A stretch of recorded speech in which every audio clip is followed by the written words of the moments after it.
नमस्कार, स्वागत है आपका हमारे चैनल शंकरा शिवयुग पर। मित्रों, इस वीडियो में मैं आपको बताऊंगी कि देवउठनी एकादशी या प्रबोधनी एकादशी कब है, एकादशी तिथि कब से प्रारंभ हो रही है और कब समाप्त हो रही है, पारण का समय क्या रहेगा, पूजा की विधि क्या है और देवउठनी एकादशी की कथा। तो वीडियो स्टार्ट करने से पहले अगर आप मेरे चैनल पर नए आए हैं तो कृपया चैनल को लाइक, सब्सक्राइब और शेयर जरूर करें और बेल आइकन जरूर दबाएं ताकि आगे आने वाली वीडियो से संबंधित नोटिफिकेशन आपको मिलती रहे। मित्रों, कार्तिक मास की शुक्ल पक्ष की एकादशी तिथि को देवोत्थान एकादशी के नाम से जाना जाता है।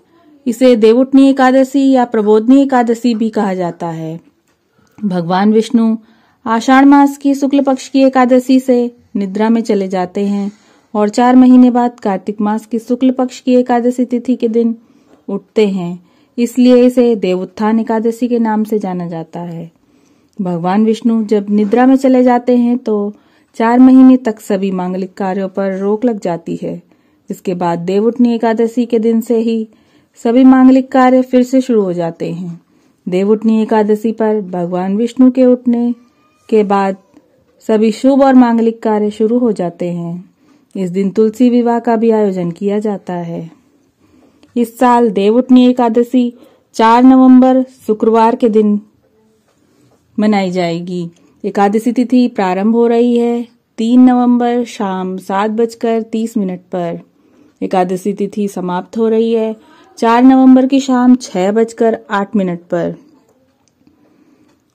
व्रत पारण का समय रहेगा 5 नवंबर सुबह 6:41 से 8:57 तक। एकादशी के दिन सूर्योदय से पूर्व उठकर नित्य कर्मों से निपटकर स्नान आदि कर स्वच्छ हो लेना चाहिए।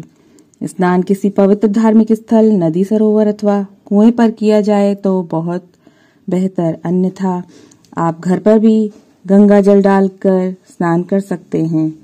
स्नान के पश्चात निर्जला व्रत का संकल्प लेकर भगवान विष्णु की पूजा करनी चाहिए। सूर्योदय के समय सूर्यदेव को अर्घ्य देना चाहिए। इस दिन संध्या काल में शालिग्राम रूप में भगवान श्री हरि का पूजन किया जाता है। तुलसी विवाह भी इस दिन संपन्न कराया जाता है। गेरू से भगवान विष्णु के चरण चिन्ह बनाए जाते हैं और उनकी पूजा की जाती है शाम के समय।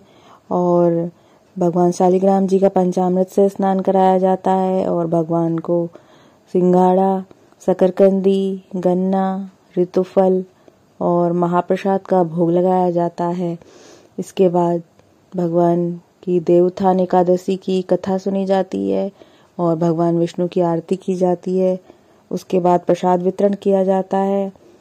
अगर आप व्रत रखते हैं तो आप फलाहार कर सकते हैं और अगले दिन आप पारण करें। देवउत्थान एकादशी की पौराणिक कथा। एक बार की बात है कि माता लक्ष्मी ने भगवान श्री विष्णु से कहा कि प्रभु, आप या तो दिन रात जागते रहते हैं या फिर लाखों करोड़ों वर्ष तक सोते रहते हैं और सृष्टि का भी विनाश कर डालते हैं। इसलिए हे नाथ, आपको हर साल नियमित रूप से निद्रा लेनी चाहिए।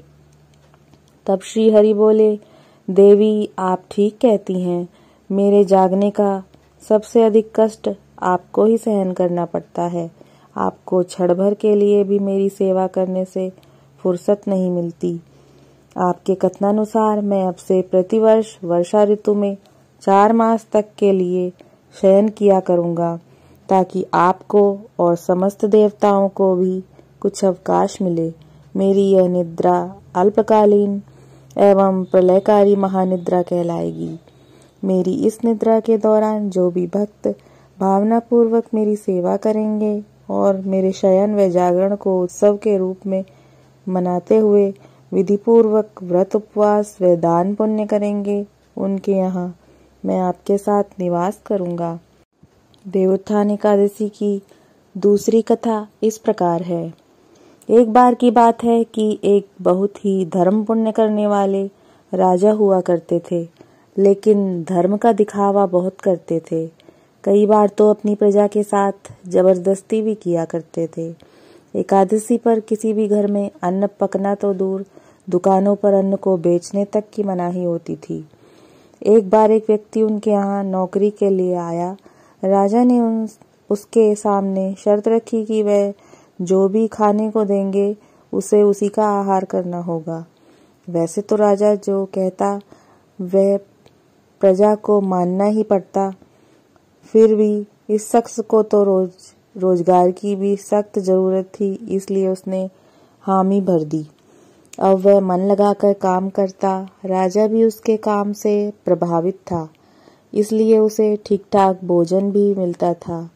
एक बार एकादशी के दिन की बात है कि पूरे राज्य में अन्न ग्रहण न करने की राजा ने मनाही करवा दी।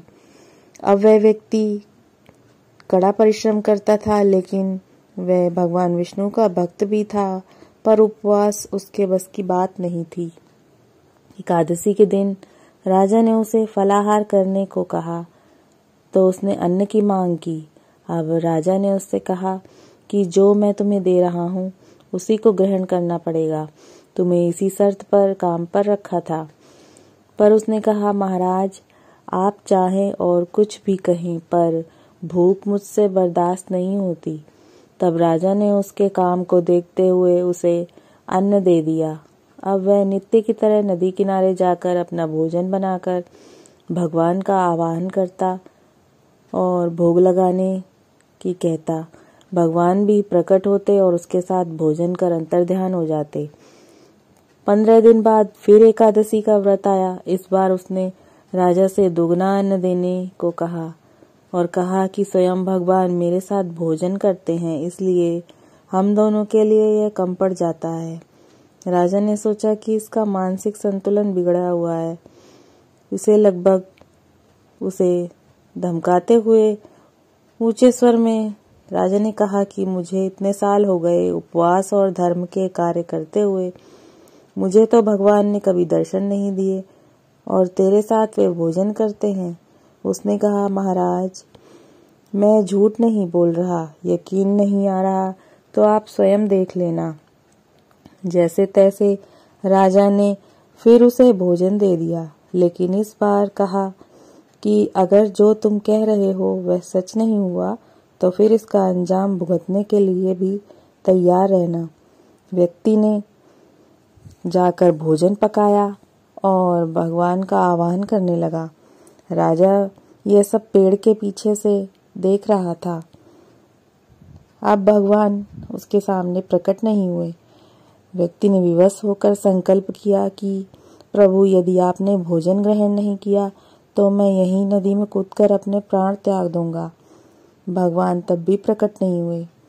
वह जैसे ही दृढ़ निश्चय के साथ अपने प्राण त्यागने के लिए नदी की ओर बढ़ा तो भगवान प्रकट हुए और हमेशा की तरह उसके साथ भोजन करने लगे। इस सारे घटनाक्रम को देखकर राजा की समझ में आ गया कि यह सब भगवान की ही माया है।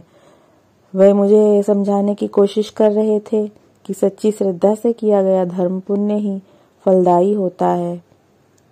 इसके बाद राजा भी सच्ची श्रद्धा से भगवान भक्ति में लीन हो गए और अंतकाल में मोक्ष को प्राप्त किया।